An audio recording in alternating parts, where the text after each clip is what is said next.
histoire d'amour commencée il y a quelques années. En 1999, Anna aperçoit un lionceau dans un cirque ambulant.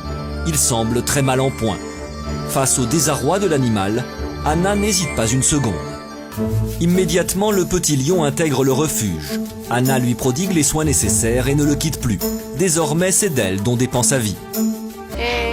Jupiter était sous-alimenté. Ses poils étaient brûlés. Il allait vraiment très mal. C'est la raison pour laquelle j'ai décidé de l'emmener ici. Car si je l'avais laissé dans ce cirque, il serait probablement mort. On a commencé à se rapprocher. D'abord pendant les soins, à cause de son état.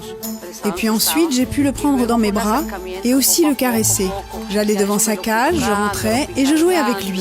Notre rapprochement s'est transformé en une véritable complicité. Les années passent et Jupiter est à présent guéri.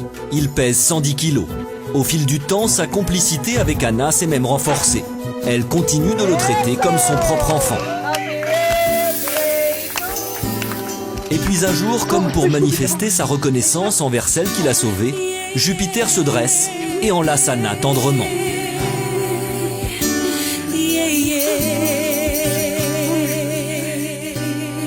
Cette complicité peut évidemment surprendre les gens.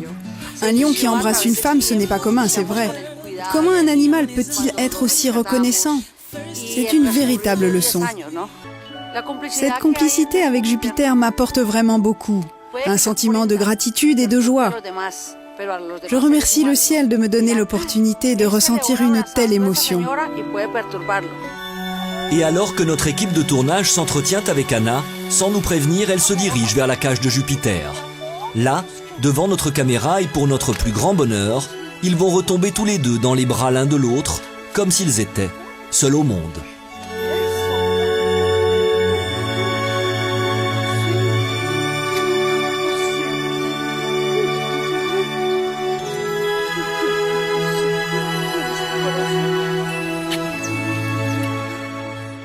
L'histoire d'Anna et de Jupiter n'a pas fini de nous surprendre. Elle est devenue un symbole de communion ultime entre l'homme et le roi des félins. Un accident pas comme les autres vient de se produire dans les rues de Saint-Louis, dans le Missouri. Quel bruit ça a fait? J'ai entendu un gros boom. Les deux véhicules se sont percutés de plein fouet. C'était le chaos.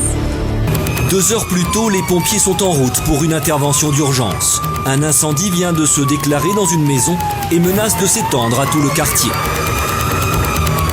Mais alors qu'ils arrivent sur les lieux du sinistre, un deuxième camion de la même patrouille se présente au carrefour. Lancés à plus de 60 km/h, les deux monstres d'acier de plus de 20 tonnes se percutent.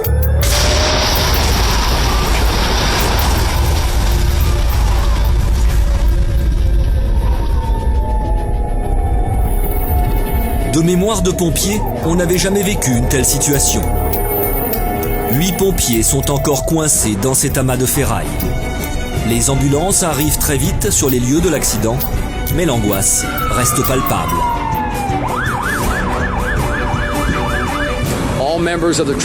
Tous les pompiers ont été conduits à l'hôpital. Aucun d'eux n'est grièvement blessé. Étant donné la violence du choc, les soldats du feu ont eu beaucoup de chance et il semble qu'ils ne soient pas les seuls. Des ouvriers étaient en train de travailler sur le trottoir et ils ont assisté à l'accident. Ils se sont précipités pour venir en aide aux pompiers et là ils se sont aperçus qu'ils avaient tous leur ceinture de sécurité. C'est sans doute ce qui les a sauvés. L'enquête démontrera qu'un problème de communication entre les deux véhicules a été à l'origine du choc.